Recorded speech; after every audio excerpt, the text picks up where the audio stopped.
Good afternoon. My name is Sherry Betancourt, and I am a customer service associate here at Encore Business Solutions. And I'd like to start by thanking you for joining today's webinar, Managing Multiple Companies Effortlessly in Dynamics 365 Business Central.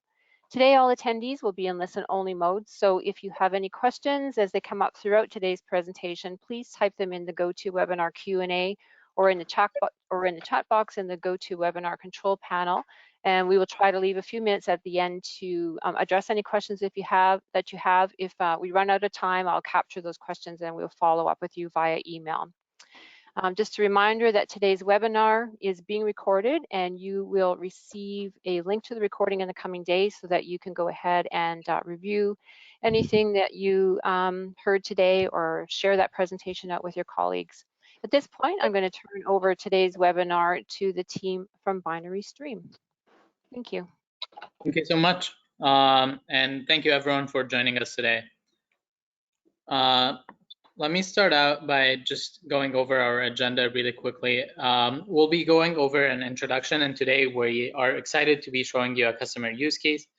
In our webinar, we like to contextualize some of the product stories to make sure that this is something that is grounded and we're not talking about something very abstract. We will, of course, then go into a solution overview and a demo, and then hopefully have time to address the Q&A. Today's presenters are Don Ramsey, a senior solutions consultant here at Binary Stream. I always like to say this about Don, but it almost feels like he's a vigilante now. He was a controller for many, many years in his life, and now he goes around and helps other controllers figure out their ERP. Don's a seasoned leader in the industry, and we're very happy to have him present here today on multi-entity management. And of course, myself, my name is Khaled Nasra. I'm the head of marketing here at Binary Stream. We wanted to start out today's presentation with a statistic. It helps contextualize the ideas that we're talking about. According to EY from their survey last year for the Global Financial Reporting Survey, 74% of CFOs are prioritizing the modernization of their financial reporting processes. And this is something that we're seeing. It's not just an abstract stat. We're seeing this with every CFO that we talk to, where they are trying to optimize their finances, make sure that any overhead that can be cut is cut, and they are not stuck in a system that does not allow them to move flexibly and freely. And that's exactly what we strive to do with multi-entity management, and really with all our solutions. Some of you may know about us as Binary Stream. If you do not, we're an ISV, an independent software vendor that has been serving the Microsoft space and channel for over 20 years. We, of course, serve Microsoft Dynamics GP, as well as Dynamics 365 Business Central and Dynamics 365 Finance. Most recently, we were a finalist for Partner of the Year for Dynamics 365 Business Central. We're a member of the Inner Circle for Business Applications with Microsoft, and we're very, very proud to be a global provider to over 2,000 customers across 25 countries. A quick glance at all our solutions. I did tease already that we're going to be talking about multi-entity management today, but I want you to keep in mind that we also have solutions across subscription billing, property lease management, and of course, healthcare materials management. But about the star of the show today, multi-entity management, it's really a solution to help with automating intercompany transactions processing, establishing clear organizational structures and reporting, and really gaining a lot more insights into the recording and reporting, and making sure that you have a single set of master records. I often ask customers who are looking at multi-entity management if they're looking to grow. And of course, for most companies, I would say all companies, the answer is yes. And that means that multi-entity management is a really good fit because it's a solution that grows with you. It allows you to flexibly add entities, grow into new branches, grow into new locations, grow across multiple departments. And really, truly, I can say that any company that is looking to grow, multi-entity management is probably a good fit for them because it is so robust and so comprehensive across the ERP. So let's look at one use case. And of course, like I said, it's so horizontal, but today we are looking at Grand Restaurants Inc., which is a global franchising corporation with over 350 locations across North America.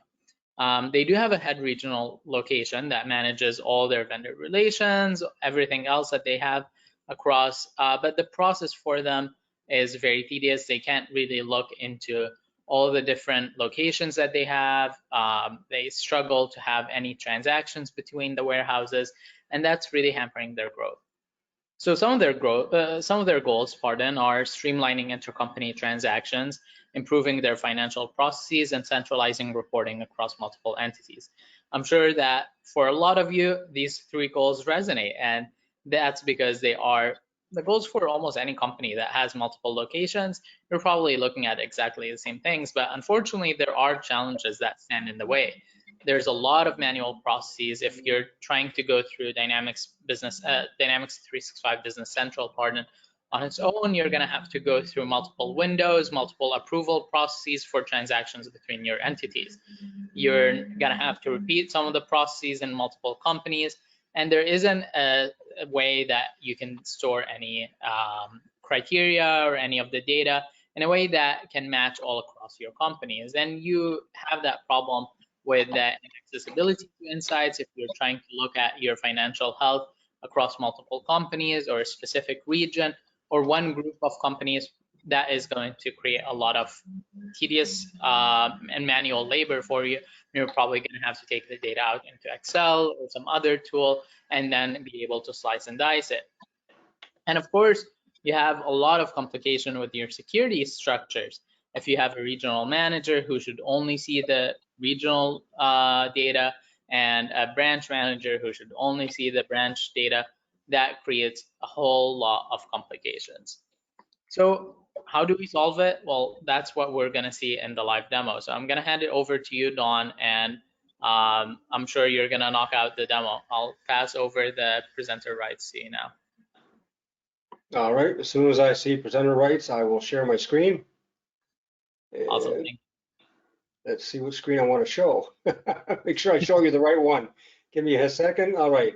So you should see a business central. The one with your bank account and all your personal information. Yeah, I don't want that out there. No, no, no. You'd be crying, you know, because it's never mind. So can you see my business central screen, Cal? Yes, we can. Thank you so much. So let's walk through this. I'm going to try to give you a bit of a visual of some of the things that Cal said, but a couple of high level things. First of all, as you're looking at this, you are seeing a single business central company. And let me prove that. So I go up to my search bar here and I type in companies. It's going to give me a list of all the BC companies in this environment. And it's easy to add it up. It's one. So this Cronus Canada is the only BC company that exists. So there will never be due to, due froms, or intercompany transactions requested by Business Central, because obviously it thinks there's one company. Now, what we're going to do with multi-entity management is we're going to integrate a ton of companies inside this particular shell. How do we do it? Well, if I go up to my search bar here and I type in dimensions. Now, assuming that not everybody knows all about dimensions, let me explain very quickly. Dimensions are probably the single most powerful functionality of Business Central. They allow you to filter data any way that you like. They allow you to ignore having segments on your account structure. You can just deal with a single segment, and you can have them anywhere or not at all on every single transaction. Very, very powerful. They can force companies or transactions, or dimensions, pardon me, sorry, to work together, or they can forbid them from working together. All standard, out of the box BC functionality. So we looked at that and we thought, great. There are two global dimensions that exist in Business Central today. Obviously, global dimension 1 and 2. We're going to pick one of them to represent our company. And I guess, as you can tell where I'm highlighted here, I picked a global dimension value, global dimension 1. I've called it company to make it nice and simple. So in that company, if I look at the actual values, I got Grand Restaurants Incorporated. Let's assume that's the head office. I've got Store 95, 125, all the way up to 275. Now, obviously, I don't have all 350 restaurants in here. That would be a little overwhelming for me to try to manage that. But this gives you an idea. This could be 350 lines long. It could be 1,500 lines long. It doesn't matter. You can have, as far as I know, an infinite amount of values on this particular dimension. So you can have 1,500 restaurants, 2,000 restaurants, whatever you possibly need. So the next question becomes this. I'm in a single Business Central company. Well, that's all well and good. How do I identify each of my restaurants, or my head office for that matter? Well, let's start with head office. Up top, you'll see multi-entity management setup. If I click on that, this particular company 000, its legal name is Grand Restaurants Inc. Head Office. There's my federal ID number, my tax registration number, my email. You get the idea, the unique identifiers that make this separate from the other companies. I've got my billing address information for head office. I've got my shipping information address for head office. I can even say what bank account do I want to use for head office. So keep this in mind, because we've said we're going to do centralized payables. We're going to use one bank account to pay the bills for everybody. Do we have to? No, but we can, and that's what we're going to do. So Worldwide Bank is my default bank account, but all these other banks, I may or may not own them. They can simply be shared by other companies for me to use. But if I do, there will likely be due froms that will automatically be calculated in the background by multi-entity management. So very, very powerful. Next step, I'm in one BC company. So it's a one big block of transactions. I may decide that I want to make sure that every restaurant that I have in the grand chain is going to have unique document numbers for itself. So head office will be SINV 000 for all sales invoices, PINV 000 for all purchase invoices, and so on and so on. So every single restaurant, whether I have 350 or 1,500, can have unique identifiers for all of the transactions. Obviously, I have not populated everything, but hopefully you can realize what's going on here. I want to dump this information out to Excel, which is an integral part of Business Central. I can do it, and I can filter it by the start of the document number. So I can get information that's just head office, just store 275, just store 350, and so on and so forth. Now, a very minor point here, I think under the present circumstances, you may have occasion where you are buying and selling between your restaurants. That happens. You can also do arm's length. Hey, I don't want due to froms. I want a purchase order to create a sales order. I want a sales order to create the purchase order, purchase document. And I want it automatically to be completed at the other side. You can do that as well. So not only can you use due to froms for, say, 95% of your transactions, but you can have those rare exceptions that require balance sheet. Payable, receivable, cut me a check, please, and I'll square it off. No due to froms. You can do that, part of the out-of-the-box functionality as well. So once we've got the high-level setup done, and I want to stress here that we have not changed anything as far as the way Business Central works. Business Central still thinks this global dimension 1 is just simply a dimension. But what we're going to do now is we're going to make it unique. So if I go up here to Mem Administrator, and by the way, what you're looking at this screen is me as the administrator in my role. Your role could be very different, but as the Mem Administrator, I want to be able to make sure I can configure everything right from here in just a series of windows. So let's start at the high level, multi-entity management setup.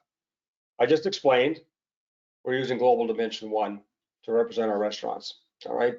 So head office, 350 locations, doesn't matter. They're all based on global dimension 1. That's great, keeps it nice and simple. Now, one of the big strengths of MEM, I don't want to have 350 copies of my customer list or my vendor list or my warehouse list or whatever the case might be. I want just one master record. Think of the logic here. One Business Central company, one set of master records, one set of charts as far as account structures are concerned. So I've got one set of customers, one set of vendors. But because we've got MEM involved now, I can restrict who sees what vendors, what customers, what bank accounts. So I can lock down a particular restaurant so tight if I need to, that its user can only see itself and only see the master records that have been assigned to it. They can't see the other restaurants, they can't see the financials for them, they can't do anything. Or it could be a head office AP clerk who needs to see everybody. No sweat. All going to be separate. Each level of security will be applied to each user. So keep that in mind. Greatly simplifying the master records. One set of master records, but I get control over who gets to use it. If I scroll down all the way to purchase and payables, you'll see I've got it set for decentralized. I could go ahead and activate this pencil and make it centralized, pardon me. But you wanted to see decentralized. Everybody pays their own bills. Well, maybe you didn't. Maybe you want to see centralized. Let's do that. Now it's centralized. Simple as that. Now you'll notice that I'm in an administrative box here. So what I am saying here is, as the administrator, as the guy who has got control of multi-entity and basically BC, I'm dictating that everything's going to be centralized. We're going to pay all the payables from one bank account, and all the appropriate due to the froms will show up as required. Now, typically most companies, just so you understand this, I will not spend a lot of time on it. Typically most companies have a single due to the from structure. Restaurant to restaurant to restaurant, for example. But if you had other layers where you also need intercompany, notice right here, I could nest them. I could say, here's my restaurant chain due to the froms. Now I have a department that I also need due to the froms. Now usually this is a fund, that type of thing within companies. Just understand it's there. We're not going to spend a lot of time looking at it from this stage of the game. So we got the high level set up. Now let's go to the next step. What about my users? Well, in Business Central, my users are my users. I'm not changing anything. So all these users, if I look at, for example, from the company perspective, there's every user that's in my database, my Azure database that Business Central is sitting on. But only the ones that are checked off can do any transactions for Company Zero, can do any inquiries in Company Zero, can see anything for Company Zero. That's it. If I look at company, say 400, it could be a different list. I got another person, Ashley's involved in this. If I go up to 900, it changes once again. We don't change the list. These are the users that have access to the database that you're sitting on. But we do get to control completely what particular companies they get to do business in. So keep in mind, this list is controlling not administrative access, but it's controlling user access. As a user, if I, as the power user, as the full administrator, go to look at all my companies, if I haven't been given access to a company, I can't do transactions in it. I can't run inquiries in it. I can't run reports for it.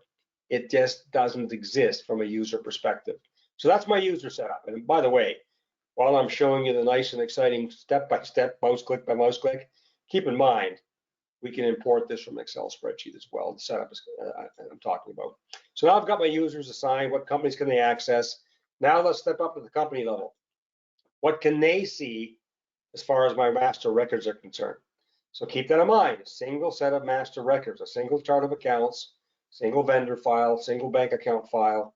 It can be as long as you like, but it's a single file. Very easy to maintain that way. So if I look at my vendor list, now in my demo environment, it's not huge, but there's my vendor list that all the restaurants can access. So any Grand restaurant can turn around and do business for Company Zero, or this is head office, so Grand restaurant head office, it can use all the vendors, and that kind of makes sense. But what if I'm store number 400, restaurant 400?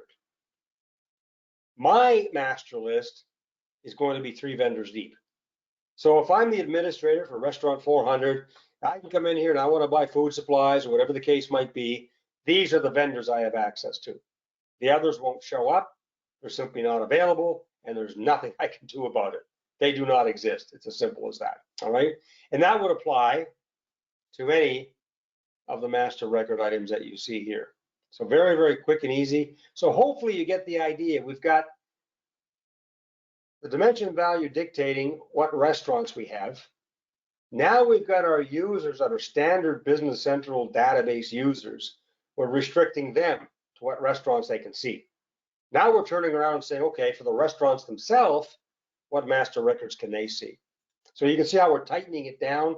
We're making each restaurant very unique or not. Maybe the restaurants are unique in what they can do, but maybe head office, all the people there have to have full access. Absolutely no problem to do that very, very simply with multi-entity management. Now, since we're talking one BC company, what's never going to happen? We're never going to have a request for due to froms.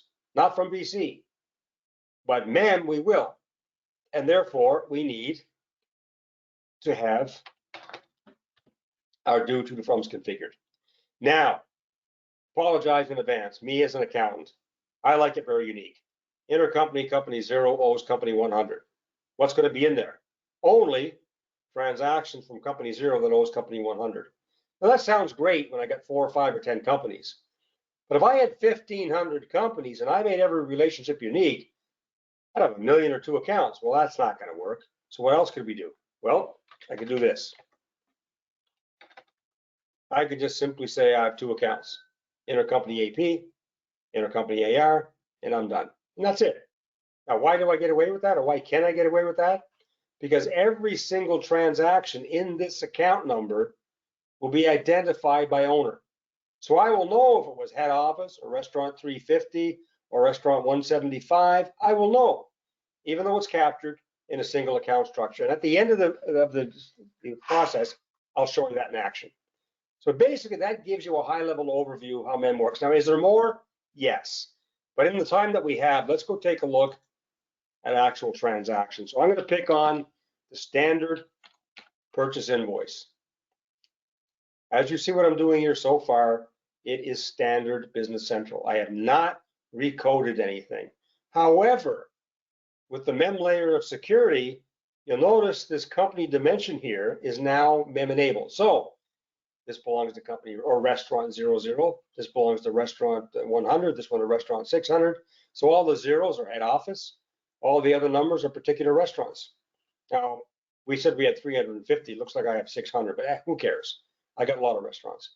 The bottom line is every single transaction for every restaurant that I am accountable for is going to show up in a standard Business Central drop-down list.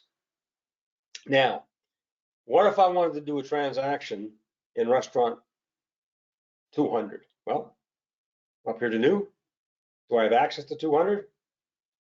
Yep, I do. Restaurant 200. Let's open it up. And let's say, okay. So what am I in now when this window pops up? I'm in a standard Business Central window with a dimension value added to the header. Please take note of what I said, a standard dimension value. You can do this yourself out of the box. Dimension value on the header, dimension column on the body. I'm good to go. Simple as that. Now, if I take my vendor list, hey, wait a minute. I thought I had like 15 or 20 vendors. No, I've only got 4 vendors in my master list for company 200, restaurant 200. So if I pick, say, vendor 20,000, it's going to lock me in. I'm going to put in a little bit of a unique identifier here, a standard BC. So I've got restaurant 200 owns the document. That's great. It gets the payable because it's a purchase invoice.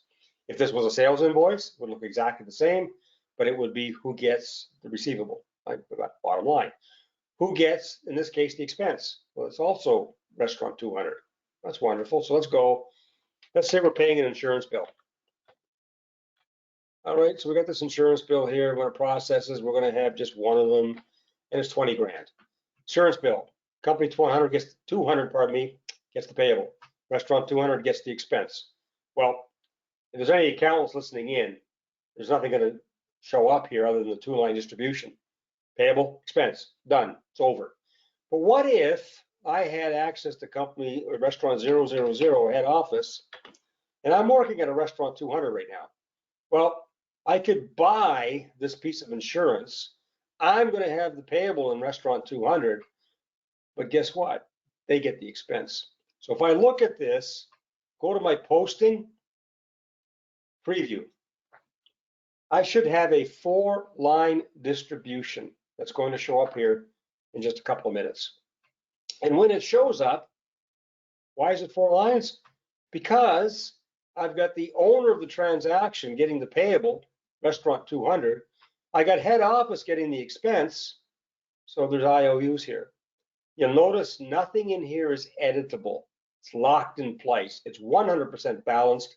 100% of the transaction is visible right here. I don't need to go to another BC company or develop some kind of a fancy report to get at the rest of the information. It's right here. Now, let's make this even more fun. Let's back out. And let's add what we call an allocation template. I'm going to put this back, by the way, to 200 to keep it nice and honest. So I'm back to a two-line distribution again. So I apologize to the non-accountants in the room, but this is important from the financial aspect of this to see how this product works. So I've got now 200 and 200, but you notice I have this allocation template capability here. You can create allocation templates, and just by the very definition of allocation, it means I can take this particular dollar amount, 20,000 in this case, and I can spread it across all 350 of the Grand Restaurant locations, or just 100 of them, or just a couple of them, or just one of them, it doesn't matter. But here's an example. I'm going to add this template, and we're going to go look at what it means. Now let's go back and look at the posting preview. Not a two-line distribution, not a four-line distribution. Oh, look at that, now a 20-line distribution. So as we're looking at this, when I created this allocation template, I said, I want to go through companies 0 to 5, so 6 companies. And I want to allocate this across a few departments as well. So admin and production department, all right, well, that's great. Notice, due to, due from, due to, due from, due to, due from, all the way down, 100% balanced, 100% in sync, 100% not necessary for the user to go look at it. It's just done and it's accurate, but an auditor can come in here and see 100% of the transaction in behind this single invoice, whether it be purchases we're looking at now, or sales, or journal entry, it doesn't matter. It's all going to be balanced 100% of the time in behind the individual transaction. So hopefully you're getting an idea as why we don't have to have multiple BC companies, because this little company code on the header, that's telling me where this transaction needs to go. I don't need to log out and log in at company 200 or restaurant 200. I can just simply stay right here and be done with that. So for all the employees or all the AP people or the receivables people from Grand Restaurants, whatever companies you assign them is not going to greatly increase their workload. They can access them all right here in this single window. So that gives you an idea, hopefully, as to how this will work as far as accessing your different restaurants. And by the way, it could be another vertical, it could be pretty well anything, but you get the idea. Any particular company that you give me access to in Business Central with MEM, I can work at it right from here. Now, what about paying the bills? I do have to do that from time to time. So let's look at a payment journal. So I look at my payment journal, again, standard BC, except I got this dimension value in the header. But again, that's still standard Business Central because it's just a dimension value. But now with MEM, this tells me what bank accounts I can access. This tells me what company the voucher belongs to. Well, there's nothing here right now, so let's bring something in. Let's prepare a batch.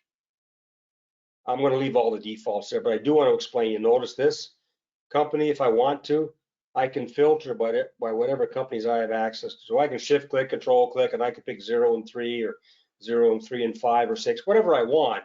If I leave them blank, it means I want to pay the invoices from all my restaurants right here, right now, from head office. All right. So because we're going to use a bank account, not a GL, we'll say bank account. And now I have access to all the bank accounts that head office has access to. So let's pick my default bank account for company 0. There we go. So what have I done? I got all the different filters and what range I want and all that kind of stuff. You notice my decentralized button is turned off. It's grayed out. As a user, I can't change it. That's an administrative function, but I'm doing centralized banking is what it's telling me. And I picked the bank account. So let's say, okay. It's going to go through and process all the information I need. If there's an error, it might tell me there might be a particular account number. Yeah, I got to go investigate that. That's okay. We'll ignore that for now. Look at the far left. Invoice belongs to company 0, company 5, company 6, company 2, and so on and so forth. Look at my bank account. Company 0, all the way down. So if I was to post this, what's going to happen? There'd be a single batch for bank account CO0. but there would be a list due to froms every single time I paid a bill that belonged to another company, another restaurant, every single time. So think of it from the user perspective. I'm the AP clerk. I've been told to pay the bills for all 350 restaurants, and we're going to do centralized. I can come in here, I can do the batch just like you saw, might be pages long. It's all going to be bank account from head office. It's all going to pay the bills from all the restaurants, all the invoices, pardon me, for all the restaurants. And away I go. Simple as that. I'm done. It's over with. There's nothing else for me to worry about. So hopefully you can see the power of multi-entity with Business Central from the user perspective. Greatly reduces the amount of work I have to do. So what if I had been told, you know what, management has decided to do decentralized payables. We're going to have everybody pay their own bills. Every restaurant has its own bank account, and every restaurant's going to pay its own bills. And I'm the AP clerk. Oh, crumb.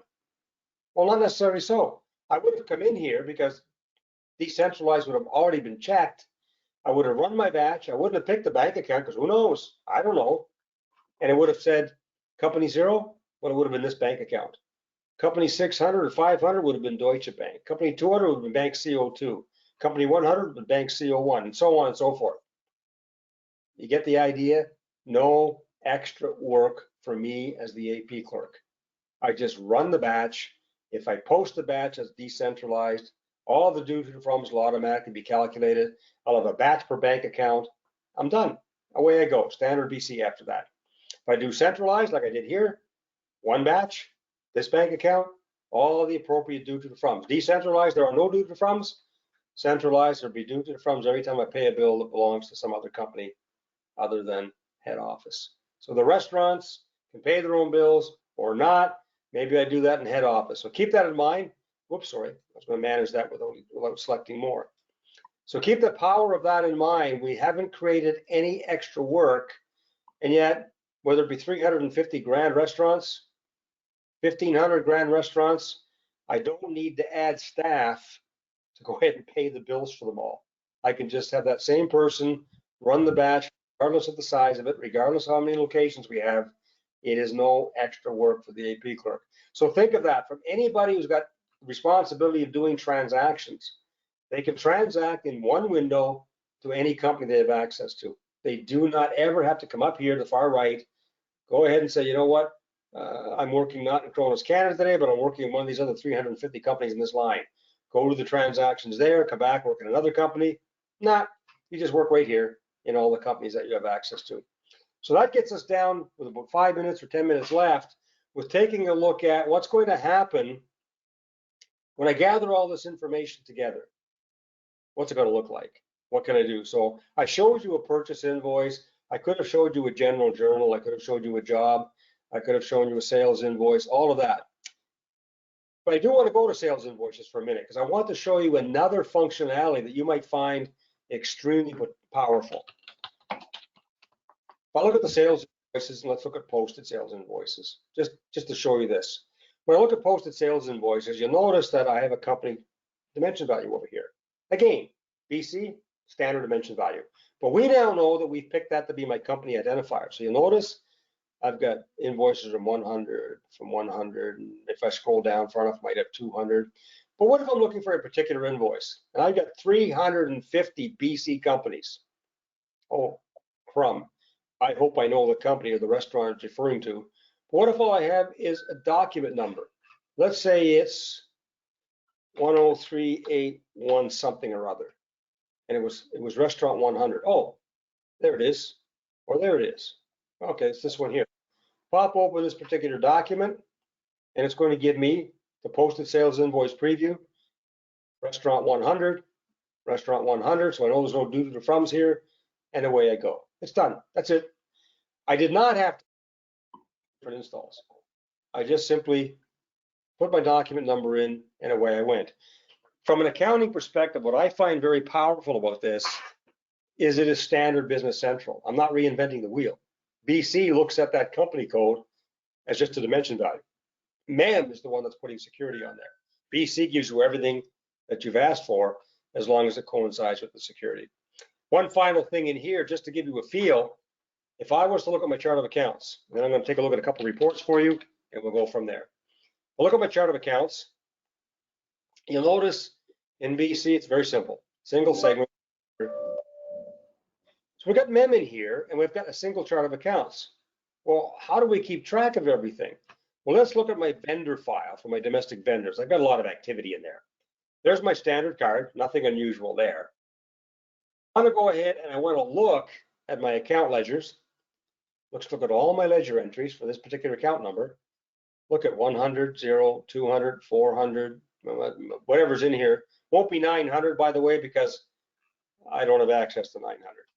But you'll notice that it's all the same account number, 22,300.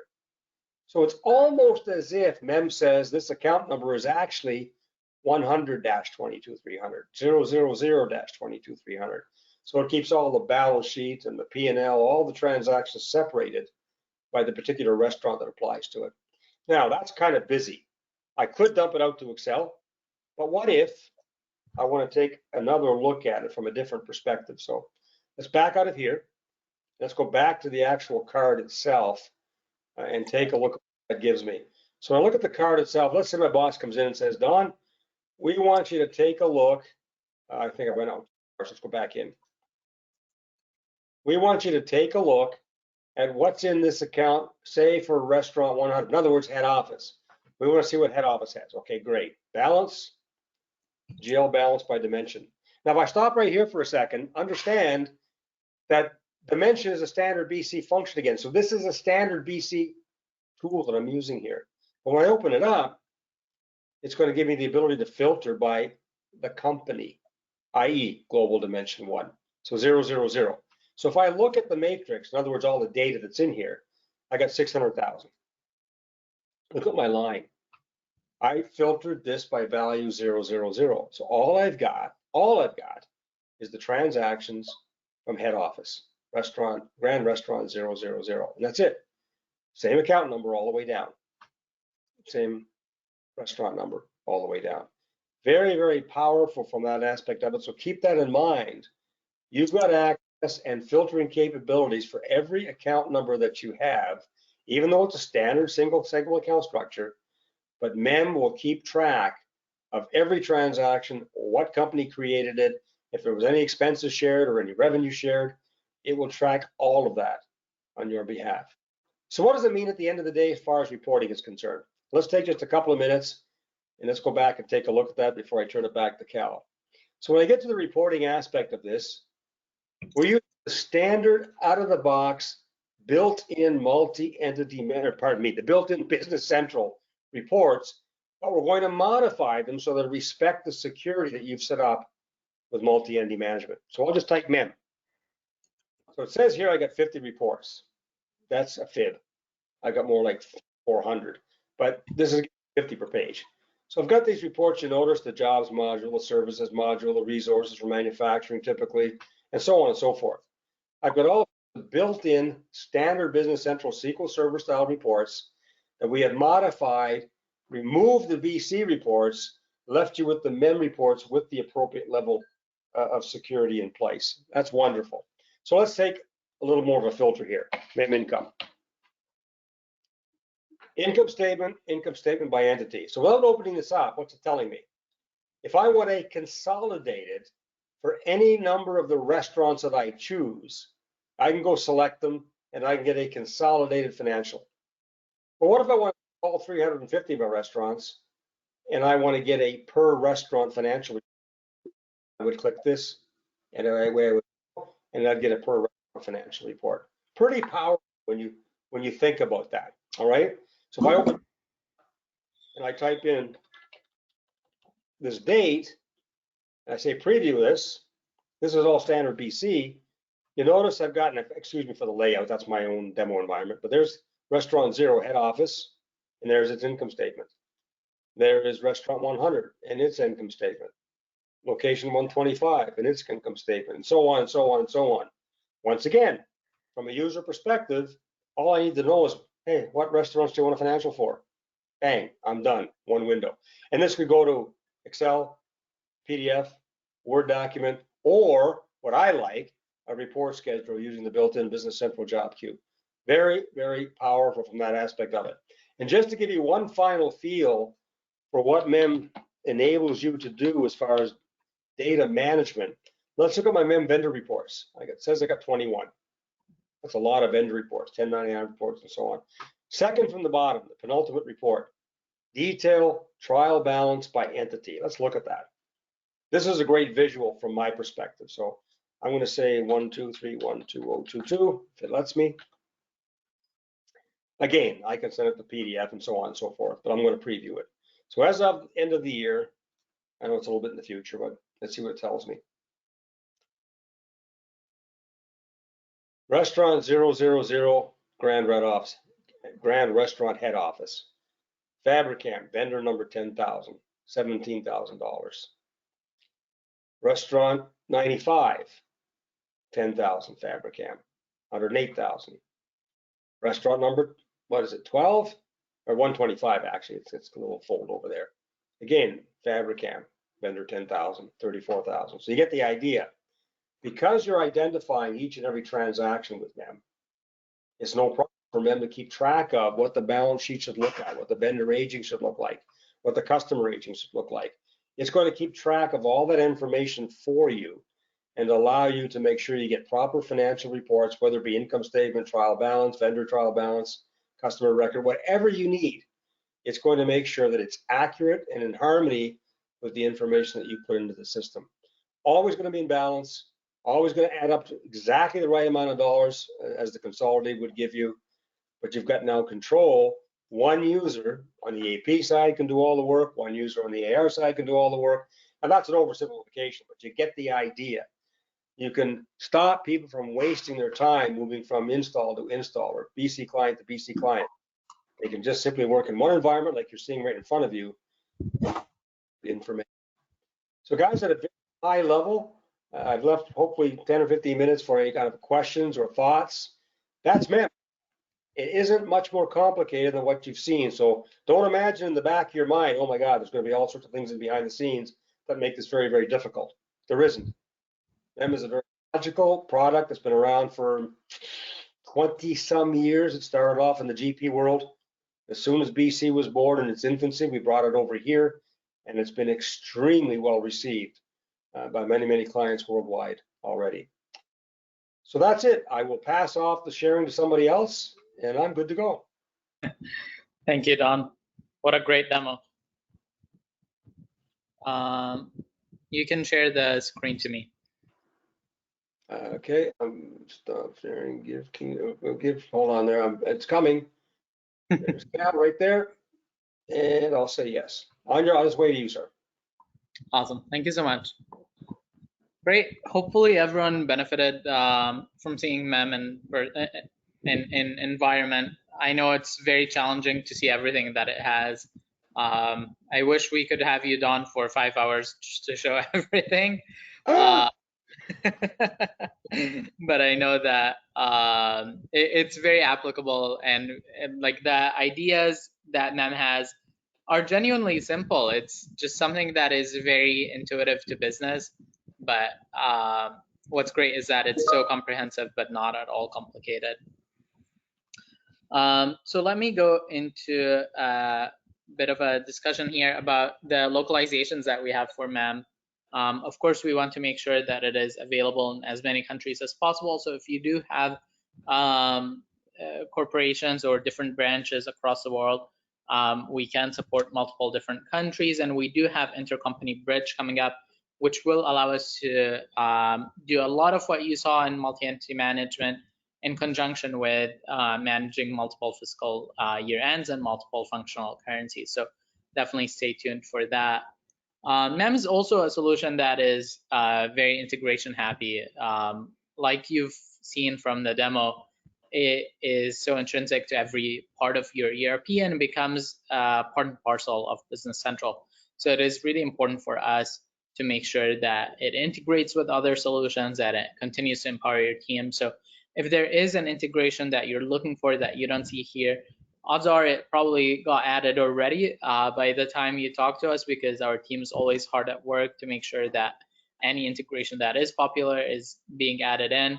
But of course, everyone is welcome to let us know, and we are always happy to integrate with more and more partners, and always looking forward to working with other solution providers in the Dynamics 365 Business Central space. So as we look to questions, I'll just go through this really quickly. If you do have any questions, of course, get in touch with the Encore team, but you can also get in touch with us. You can visit our company website for more information. Go to our e-learning video hub. There's a lot of awesome material there, including customer case studies, different use case videos that highlight specific areas within the solution. And we have things like product booklets, brochures, different case studies, and white papers that are also written that you can see on the resources tab. You're also able to access our portal to get to the knowledge base and learn more about multi-entity management, or go to AppSource to get a trial of multi-entity management. I'll open the question pane to see if there are any questions. And if anyone is not able to join us live and you watch the recording or you forward this over, again, you're welcome to ask us the questions later.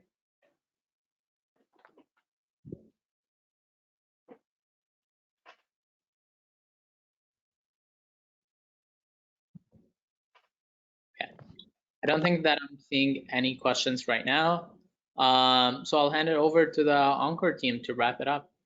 Okay, great. Thank you, Don and Kyle. That was fantastic. I really enjoyed the presentation. And yeah, MEM is a very popular add-on for our customers and in the Microsoft BC as well as GP world. So thank you for your time. Enjoyed it. And I will conclude today's presentation now.